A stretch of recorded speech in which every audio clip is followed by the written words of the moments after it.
पहले मैंने देवकी को इतना कभी नहीं देखा, क्यों ना इसको मार दूं। मैं समझ गया कि देवकी के गर्भ गुहा में मेरा शत्रु प्रविष्ट हो चुका है। आहै समय प्राण हरो हरिर गुहाम ध्रुवम श्रितो यन्न पुरी यमीद्रसी। ये देवकी पहले मैंने इतनी सुंदरी और इतनी तेजस्विनी कभी नहीं देखी। इसका मतलब मैं प्राण हर हरिर गुहाम, मेरा जो प्राण हरता हरि है वो देवकी के गर्भ गुहा में आ चुका है। किमद्य तस्मिन करणीयम, अब ऐसी स्थिति में मुझे क्या करना चाहिए? एक ही उपाय समझ में आता है, मार देना चाहिए। फिर ध्यान आता है नहीं नहीं, स्त्रिया स्वसुर गुरुमत्या बधोयम। ये केवल स्त्री मात्र थोड़ी है, मेरी बहन भी तो है। मेरी बहन है, गर्भवती है, इसके मारने से स्त्री वध होगा, बाल वध होगा, कितना बड़ा कलंक मेरे जीवन में लगेगा। अरे मरना तो एक दिन पड़ता ही है, पर मरने के बाद मेरे जैसे पापियों को दुनिया बरसों तक गाली देती है। अब देखिए कैसे विचार कंस के मन में आ रहे, क्योंकि देवकी के सन्मुख खड़ा है तो हरि का सामना हो रहा है, गर्भस्थ गोविंद का सन्मुख खड़ा है, इसलिए इसके भाव में बड़ी सात्विकता आने लगी। पाप से डरने लगा। बहन की हत्या नहीं करना चाहिए, बाल हत्या नहीं करना चाहिए, कलंक जीवन में इतना लगेगा कि धोते नहीं बनेगा। अरे छोड़ो, इतने मर गए, इसको भी ठिकाने लगा ही दूंगा, सोच के चला जाता है। और जब घर पहुंचता है तो माथा गर्म हो जाता है, खतरा नहीं लेना चाहिए। और जब देवकी के सामने आता है तो विचार बदल जाता है। स्थिति ये हो गई परीक्षित कि आसीन संविशंस्तिष्ठन् भुंजानः पर्यटन महीम चिंतयानो ऋषिकेशम अपश्यत तन्मयम जगत। बैठते उठते चलते फिरते खाते पीते सोते जागते 24 घंटे काला काला मुरली वाला इसकी आंखों में नाचने लगा। चिंतयानो ऋषिकेशम अपश्यन तन्मयम जगत, चारों तरफ उसे वही नजर आता है हरि। पर देवताओं ने जब देखा कि देवकी मां के गर्भ में गोविंद आ गए हैं तो चलो स्वागत गान करें, भगवान का सम्मान करें। सारे देवता आ गए और ब्रह्मा जी को शिव जी को आगे करके उस बंदी ग्रह में पहुंचकर भगवान के गर्भगत गोविंद की स्तुति प्रारंभ कर दी। इसको गर्भस्तुति कहते हैं। सारी प्रकृति आज प्रभु के स्वागत में सुसज्जित है। आइए हम भी स्वागत गान करें। स्वागतम कृष्ण शरणागतम पाहि, स्वागतं कृष्ण शरणागतं पाहि, स्वागतं कृष्ण शरणागतं पाहि, स्वागतं कृष्ण शरणागतं पाहि, स्वागतं सुस्वागतं शरणागतं पाहि, स्वागतं सुस्वागतं शरणागतं पाहि, स्वागतं सुस्वागतं शरणागतं पाहि, स्वागतं सुस्वागतं शरणागतं पाहि, स्वागतं सुस्वागतं शरणागतं पाहि, स्वागतं कृष्ण शरणागतं पाहि, स्वागतं कृष्ण शरणागतं पाहि, सत्यव्रतं सत्यपरं त्रिसत्यं सत्यस्य योनिं निहितं च सत्ये, सत्यस्य सत्यमृत सत्यलेशं सत्यात्मकं त्वां शरणं प्रपन्ना। स्वागतं कृष्ण शरणागतं पाहि, स्वागतं कृष्ण शरणागतं पाहि।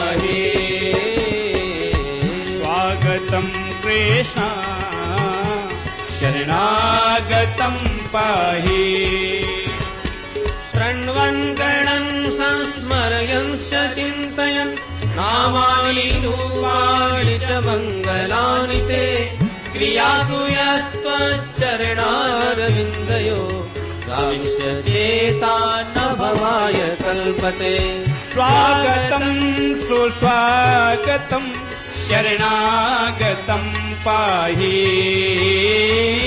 स्वागतं सुस्वागतं शरणागतं पाहि स्वागतं सुस्वागतं शरणागतं पाहि स्वागतं कृष्ण शरणागतं पाहि स्वागतं कृष्ण शरणागतं पाहि शरणागतं पाहि शरणागतं पाहि शरणागतं पाहि शरणागतं पाहि बोल भक्तवत्सल भगवान की जय। सब देवताओं ने मिलकर के गर्भगत हरि की स्तुति करी। गर्भ स्तुति के माध्यम से आप ही त्रिकाला बाधित सत्य हो। पूर्व में, आज वर्तमान में और भविष्य में तीनों कालों में शाश्वत सत्ता प्रभु आपकी ही है। ऐसे हे सच्चिदानंद प्रभु, आपको हम बारंबार प्रणाम करते हैं।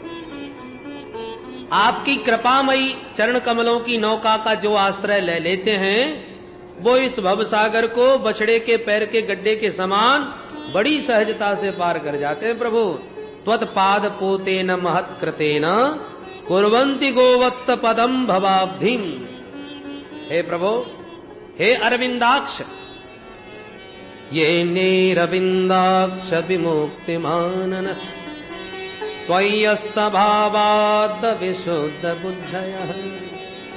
जो प्राणी अभी मुक्त तो हुए नहीं पर अपने को मुक्त मान बैठे, विमुक्त मानिनः माने मन के लड्डू खा रहे हैं, अभी मुक्ति की स्थिति नहीं पर अपने को मुक्त मान बैठे हैं और फिर अपने को ही ब्रह्म कह करके आपके चरण कमलों से अपने भावों को समाप्त कर देते हैं। त्वय्यस्त भावा अविशुद्ध बुद्धया, उनकी बुद्धि बिगड़ जाती है। परिणाम क्या होता है? आरूह्य कृच्छ्रेण परम पदम ततः पतन्त्यधोना द्रुतयोस्मदंघ्रयः।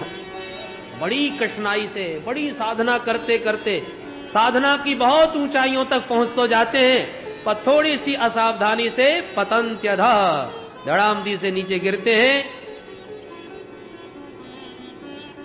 और बेचारे धूल चाट जाते हैं।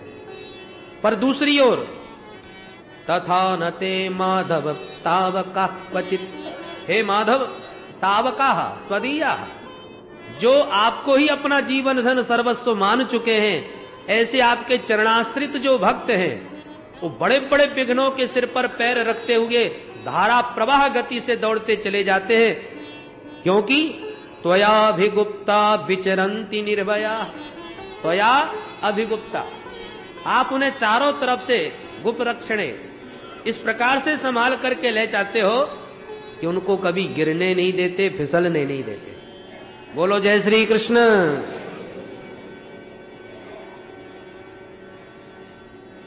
कुछ लोग गोवर्धन की परिक्रमा लगाने आए ब्रज में, 7 कोस की परिक्रमा लगाई सुबह से शाम तक। बाद में बेचारे हारे थके कमर पकड़े बैठे, हे भगवान अब तो एक कदम भी नहीं चला जाता। 5 साल का एक बच्चा भी उनके साथ आया था, वो उछल कूद कर रहा था। किसी ने पूछा बेटा तू भी गया था परिक्रमा देने? बोले हाँ। तूने भी परिक्रमा दी? बोले हाँ।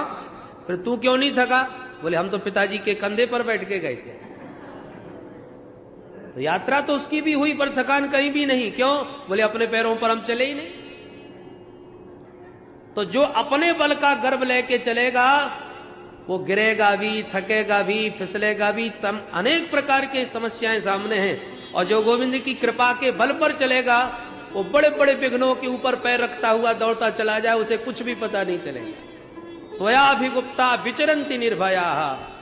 इसलिए प्रभु आपके भक्तों का कभी पतन नहीं होता। इसी का अनुवाद रामायण में किया गोस्वामी जी ने। जे ज्ञान मान विमुक्त तब भव हरनि भक्ति नादरी। जे ज्ञान मान विमुक्त तब भव हरनि भक्ति नादरी। हे पाय सुर दुर्लभ पदारपि परत हम देखत हरि। हे पाय सुर दुर्लभ पदारपि परत हम देखत हरि। जे ज्ञान मान विमत्त, जो ज्ञान के अभिमान में उन्मत्त हो करके भव हरनि भक्ति न आदरी, भव का हरण करने वाली भक्ति का आदर करना छोड़ देते हैं। उन ज्ञानाभिमानियों का क्या होता है? ते पाय सुर दुर्लभ पदादपि, वो ब्रह्मादिक ब्रह्मलोक के पदों को प्राप्त करने के बाद भी परत हम देखत हरि, उनको गिरते होंगे फिसलते होंगे हे हरि हमने देखा है। ये वेद भगवान प्रभु की स्तुति करते हुए उत्तरकांड में कहते हैं।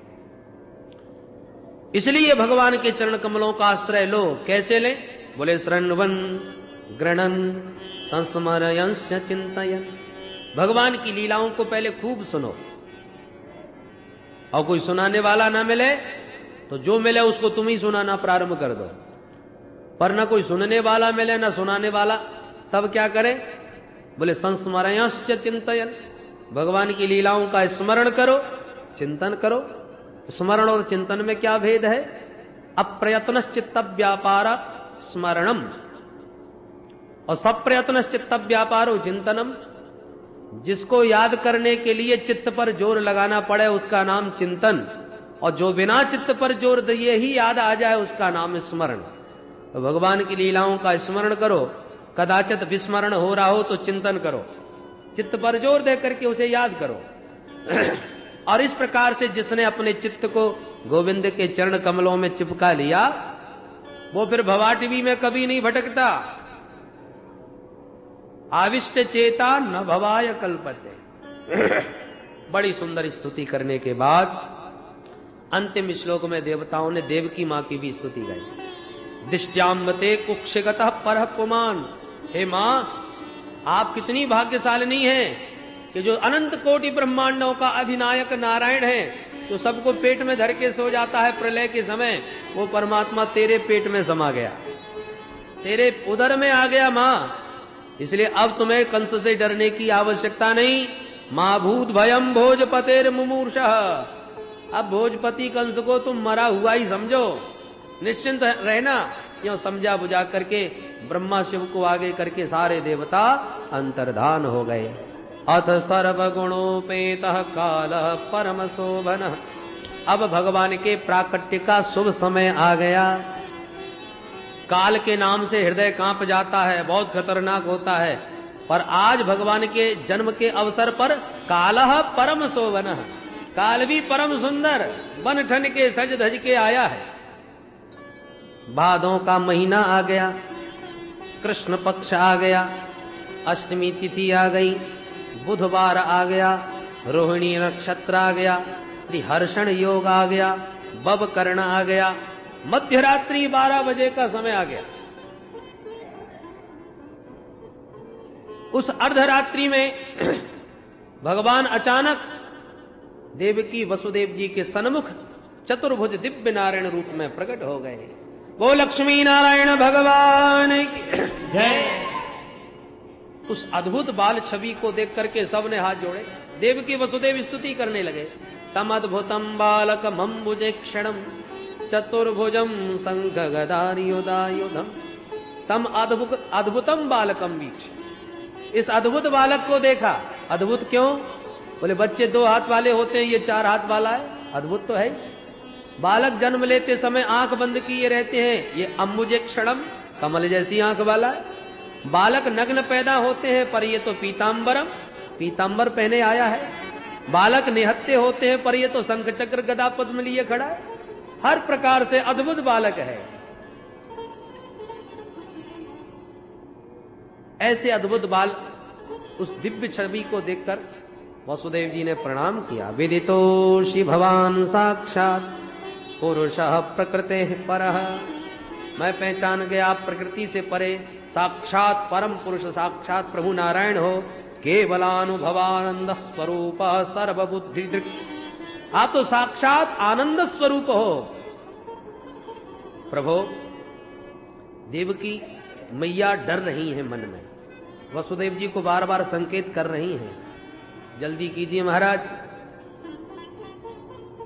मेरा भैया ना आ जाए। तो भगवान हंस करके बोले, माता जी, मामा जी की चिंता मत करो, मेरे हाथ में सुदर्शन चक्र है, अभी जो कहना है आप भी कहो, जब बाल रूप में आ जाऊं तब मेरा ध्यान रखना। तब तो देवकी मां का भी साहस बढ़ गया। कंसात भीता सुचिस्मिता, कंस का भय भाग गया, मुख पर मुस्कान आ गई और हाथ जोड़ के मैया ने भी स्तुति करी। प्रभु, मृत्यु रूपी नागिन प्रत्येक प्राणी के पीछे पड़ी है। जब तक जीव भागता भागता आपके चरण कमलों की सुखद छाया का आश्रय ग्रहण न कर ले, तब तक मृत्यु रूपी नागिन उसका पीछा नहीं छोड़ती। मर्त्योर मृत्यु व्याल भीतः पलायन लोकान सर्वान निर्भयम नाद्य गच्छन त्वत्पादाब्जं प्राप्य यद्रक्षयाद्य स्वस्थः सेते मृत्युरसमादपैति। मृत्यु रूपी भयंकर रोग सबको भयाक्रांत करता है। तो अब रोग से कैसे बचें? बोले धन्वंतरी भगवान की शरण में जाओ, सारा इलाज कर देंगे। धन्वंतरी भगवान कौन है? बोले त्वत्पादाब्जम, भगवान के जो चरण कमल हैं वो धन्वंतरी भगवान है। अब्ज कमल माने जल से जिनका जन्म हुआ, तो धन्वंतरी भगवान का भी जन्म जल से ही हुआ था, समुद्र से हुआ था। तो जैसे जल से धन्वंतरी भगवान प्रकट हुए, ऐसी भगवान के चरण कैसे हैं? बोले त्वत्पादाब्जम, आपके चरण कमल जो हैं वो भी भगवान के चरण भी कमल के सदृश हैं। तो माने कमल आपके चरण रूपी धन्वंतरी भगवान का जो आश्रय ले लेगा, वो जन्म मरण रूपी भयंकर भवरोग की पीड़ा से सर्वदा के लिए मुक्त होकर स्वस्थः सेते, सर्वदा के लिए स्वस्थ होकर के विश्राम करेगा। मुझे तो एक ही आश्चर्य होता है प्रभु कि अनंत ब्रह्मांड जिसके रोम रोम में विचरते हैं, वो इतना बड़ा ब्रह्म मेरे पेट में कैसे समा गया? ब्रह्मांड निकाया निर्मित माया रोम रोम प्रतिवेद कहें, सोमम उर्वासी यह उस उपहासी सुनत धीर मति थिर न रहे। बड़ी सुंदर स्तुति करी। अंत में भगवान बोले, मां, पूर्व में आपने बहुत तप किया था, सो मैंने बेटा बनने का वचन दिया। आप पहले अदिति कश्यप बने तो मैं वामन बन के आया, आज मैं तुम्हारा बेटा बन के पुनः प्रकट होने वाला हूं। जैसी बेटा बनूं मुझे गोकुल में छोड़ आना, वहां कन्या का जन्म हुआ है उसे उठा लाना, बाकी किसी से बिल्कुल न घबराना। सारी बातें समझा करके बभूव प्राकृत शिशु, एक नन्हे से बालक बन के देवकी मैया की गोदी में प्रभु प्रकट हो गए। बोल बाल कृष्ण लाल की जय। पर रोए गाए बिल्कुल नहीं। क्यों? बोले राम अवतार में रोए तो दास दासियां बधाइयां लेके दौड़ी, और यहां कहीं रो बैठे तो चारों तरफ से ले ले डंडा मामा जी झपट पड़ेंगे। इसलिए बभूवा तूषणी बभूवा, भगवान बिल्कुल चुपचाप देवकी मां की गोदी में बाल रूप में प्रकट हैं। वसुदेव जी ने तुरंत उठा करके हृदय से लगा लिए, सूप में लिटा करके भगवान को अपने सिर पर धारण कर लिए। जैसे ही सिर पर भगवान को आसीन किया कि हथकड़ी बेड़ी अपने आप खुल गई, किवाड़ अपने आप खुलते चले गए।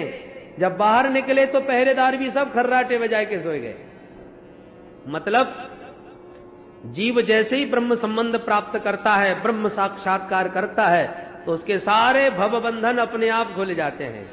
जितने भी अज्ञान के कपाट लगे हैं वो सब हट जाते हैं। जितने की काम क्रोधादि शत्रु घेरे पड़े हैं वो सब सो जाते हैं, और जीव शुद्ध बुद्ध मुक्त हो जाता है वसुदेव जी की तरह। परंतु ब्रह्म से संबंध छोड़कर जब माया रूपी कन्या से संबंध जोड़ता है तो फिर बंध जाता है।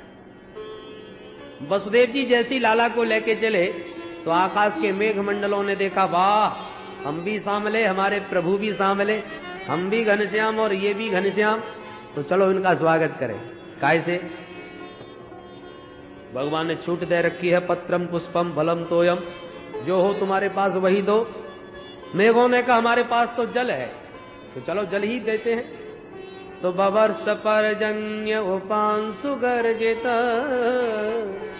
ते स्वर्ण बगार बारिने बारयन भणई।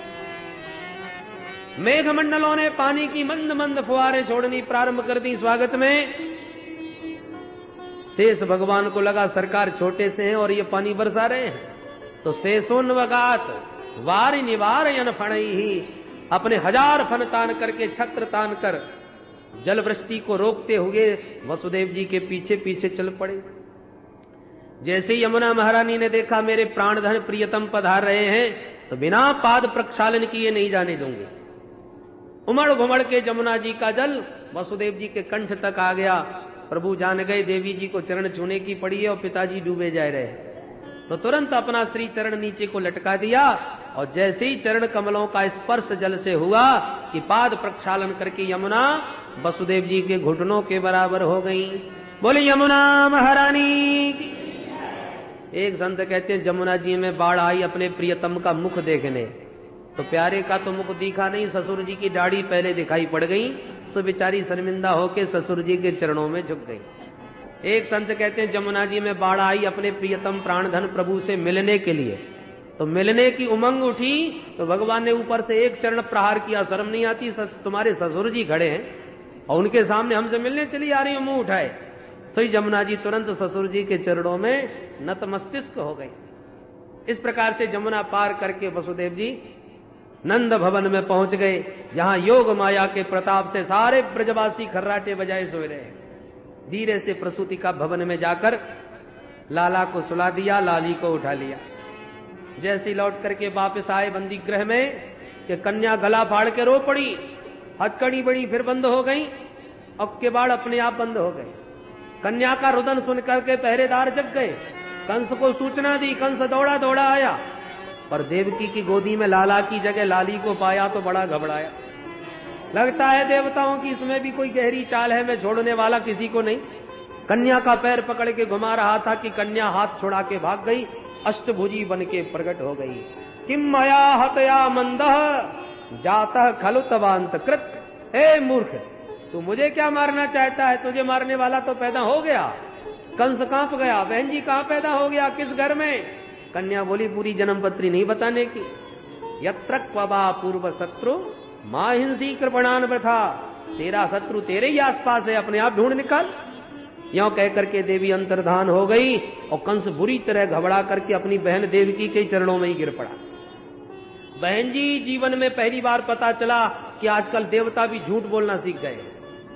देवम अपि अनृतम भक्ति नमर्त्या एव केवलम। पहले आकाशवाणी हुई थी कि तेरा लाल मेरा काल होगा, अब ये देवी कह के गई है तेरा काल कहीं पैदा हो गया। इन दोनों में से कोई तो एक झूठा है कि नहीं? हे भगवान, मैंने देवताओं के वचनों पर भरोसा करके तेरे बच्चों को मार डाला, बहन मेरे अपराध को क्षमा करना। बार बार गिड़गिड़ा के क्षमा मांगी। बेचारी देवकी क्या कह पाती, क्षमा करके विदा किया। देवकी वसुदेव को भी कंस ने मुक्त कर दिया। तुरंत राक्षसों को बुला के कहा, सुनो, 1 महीने के जितने बच्चे पैदा हुए हैं सबको मार डालो। चारों तरफ से राक्षस फैल गए। और सुखदेव बाबा कहते हैं, परीक्षित, विप्रागावश्च वेदाश्च तपः सत्यम दमः शमः श्रद्धा दया तितिच्छा च कृतवश्च हरेस्तनु। ये हरि के ही अंग हैं, जो वेदों पर प्रहार करते हैं, गायों पर अत्याचार करते हैं, तपस्वियों को सताते हैं, सत्य का आचरण नहीं करते। जिनके हृदय में श्रद्धा और दया समाप्त हो गई, वो साक्षात नारायण के अपराधी हैं। वो अपनी मौत अपने हाथों ही पाप कर्मों से बोते हैं। अत्याचार कंस का बढ़ गया चारों तरफ, पर उधर नंद भवन में क्या हुआ, जरा 5 मिनट में नंद भवन की बात करते हुए वाणी को विराम देंगे। आप कृपया शांति से बैठे रहें, उत्सव में कोई भी खड़ा न हो। नंदस्त्वात्मज उत्पन्ने जाता ह्लादो महामना आहूय विप्रान वेद ज्ञान स्नातः सुचिरलंकृतः। नंद बाबा 90 साल के डोकरा है गए, पर छोरा छापरो कोई ना भयो। एक दिन संत ब्राह्मणन की मंडली आई, नंद बाबा ने चकाचक खीर मालपुआ की पंगत करवाई। जैसे ही महंत जी ने डकार लेके पेट पे हाथ घुमायो कि नंद बाबा ने दंडवत कियो। जैसी दंडवत नंद बाबा ने करी कि महंत जी के मोहते आशीर्वाद निकल गयो, नंद बाबा पुत्रवान भव। नंद बाबा हाथ जोड़ के बोले, महाराज 90 साल के डोकराए, बुढ़ापे में कहा आशीर्वाद दे रहे हो? अब तक तो कोई भयो ना आया, बुढ़ापे में कोई कहा है जाएगो? महंत जी बोले, बाबा तो जब तक मेरो आशीर्वाद सफल ना है जाएगो तब तक मैं तेरो घर छोड़वे बारो ना है। क्या करोगे महाराज? भले गोपाल संतान मंत्र को जप करेंगे, अनुष्ठान करेंगे, देखे छोरा कैसे ना होए। तू तो चकाचक माल घुटाए जा, तू भोजन कराए जा, हम भजन करें जाए, फिर देखे छोरा कैसे ना होए। तब तो महाराज रोज रबड़ी घुटन दो। नंद बाबा ने भंडारे खोल दिए। आपके आशीर्वाद से 9 लाख गैया हैं, दूध दही के भंडारे भरे पड़े महाराज। प्रेम से पाओ। चकाचक भंडारे छनवे लगे और बढ़िया भजन कीर्तन होवे लगे, अनुष्ठान जप प्रारंभ है गए। उन संत ब्राह्मण के आशीर्वाद को चमत्कार भयो, यशोदा रानी को परम लाभ प्राप्त है गयो। जो नंद बाबा को भनक पड़ी, खुशी का पारावार नहीं रहा। पूरे ब्रजमंडल में खबर फैल गई। खुशी के मारे गोपियन ने तो 84 गज के लहंगा सिलवाए के तैयार कर लिए। कई लहंगा चुनरी में बधाई लेके जाएंगे। नंद बाबा बेचारे अपनी बहन को लेवे पहुंच गए। अरे बहन सुनंदा, जल्दी चल, तुम बुआ बनवे बारी है। खुशी के मारे सुनंदा जी भी दौड़ के चल पड़ी और 2 महीना पहले से ही अपने मायके में आकर के डेरा जमाई लिए। यशोदा भाभी की दौड़ भाग करके खूब सेवा करवे लगी। पर आज कब कौन आयो, कौन चलो गयो, काउगे भनक नहीं चली। खर्राटे बजा के सब सोते रहे। नींद खुली तो सुनंदा जी की। सुनंदा जी ने देखा कि आज घर के दरवाजे कैसे खुले पड़े हैं, भाभी जी अब तक कैसे ना जगी। जो भाभी यशोदा के कक्ष में झरोके से झांक करके देखा तो क्या दिखाई पड़ा कि यशोदा भाभी तो गहरी नींद में सोई पड़ी है, उन्हें होश ही ना है। और एक नील कमल जैसा नन्ना सा लाला किलकारियां भर रहा है पास में। जो सुनंदा जी ने दौड़ करके भीतर प्रवेश किया और लाला की आभा प्रभा शोभा को निकट जाके निहारा, खुशी के मारे उछल पड़ी। है गौ करके चिल्लाती भई दौड़ी। ग्वाला सब दौड़े दौड़े आ गए। का भयो? मुंह पे हाथ धर के बोली, कछु ना भयो। अरे तो फिर काय क्यों चिल्लाई? बोले मैं बाद में बताऊंगी, पहले ये बताओ मेरे भैया कहाँ हैं? अरे नंद बाबा तो अथाई पर बैठे ग्वालन के संग माला सटकाए रहे होंगे। सुनंदा जी ने दौड़ लगाई तो क्या देखती है, नंद बाबा बैठे बैठे माला सटकाए रहे। और माला में मंत्र कौन सा जप रहे? अबई तो भयो नाय, आगे पतो नाय, अबई तो भयो नाय। सबरे मंत्र भूले भय है बेचारे नंद बाबा। जैसे ही सुनंदा जी आई, अरे भैया तुम माला सटका रहे हो, मैं कहां कहां भागती डोल रही हूं, तुम्हें ढूंढती। अब तो नंद बाबा सावधान होके जो बोले, जल्दी बता बात का है। बोले भैया पहले आप बताओ मेरी इनाम कहाँ है। अब तो नंद बाबा की धड़कन और तेज हो गई। अरे बहन तेरी, ले ये रख दई तेरे हाथ में तिजोरी की चाबी, जो अच्छो लगे तू सब ले ले, अब देर मत लगा, जल्दी बता। सुनंदा जी समझ गए कि भैया आतुर हैं सुनने के लिए। तब कान में आके कहा, भैया तेरे घर में लाला को जन्म है गयो, बोल नंद के लाला जय। खुशी के मारे नंद बाबा इतनी जोर से उछल पड़े जैसे 16 साल के छोरा हो। अपनो बुढ़ापो बिल्कुल भूल गए। उपनंद बोले, भैया अब बोलो उत्सव कैसे मने? नंद बाबा बोले, पहले पंडित जी को बुला के लाओ। आहूय विप्रान वेद ज्ञान स्नातः सुचिरलंकृतः। दौड़ करके उपनंद ने ब्राह्मणों को संकेत दिया, महाराज जी जल्दी चलो, आपको आशीर्वाद सफल है गयो। अब तो ब्राह्मण बड़े प्रसन्न, तुरंत दौड़ के यमुना में सबने स्नान किया, भस्म चंदन लगाए के पोथी पत्रा दबा के दौड़े दौड़े सब ब्राह्मण आए। और सब ब्राह्मणों ने आकर के उच्च स्वर से स्वस्ति वाचन बोलना प्रारंभ कर दिया। स्वस्ति न इंद्रो वृद्धश्रवाः, स्वस्ति नः पूषा विश्ववेदाः, स्वस्ति नस्तारक्षो वारिष्ठनेमिः, स्वस्ति नो बृहस्पतिर्दधातु द्यौः शान्तिरन्तरिक्षगुं शान्तिः, पृथिवी शान्तिरापः शान्तिरोषधयः शान्तिः वनस्पतिः वनस्पतया शान्तिर्विश्वे देवाः शान्ति ब्रह्म शान्तिः सर्वगं शान्तिः शान्तिरेव शान्तिः सामा शान्तिरेधि। सभी ब्राह्मणों ने स्वाचित्वा स्वस्तयनम जात कर्मात्मजस्य वही कारयामास विधिवत पितृदेवार्चनम तथा। नंद बाबा से बोले जल्दी तू भी नहा धो के आजा। नंद बाबा ने दौड़ लगाई, जमुना जी में हर हर गंगे 108 डुबकी लगाई। महाराज नहा लियो मैंने, अब बोलो। बोले अब जल्दी से नए कपड़ा पहन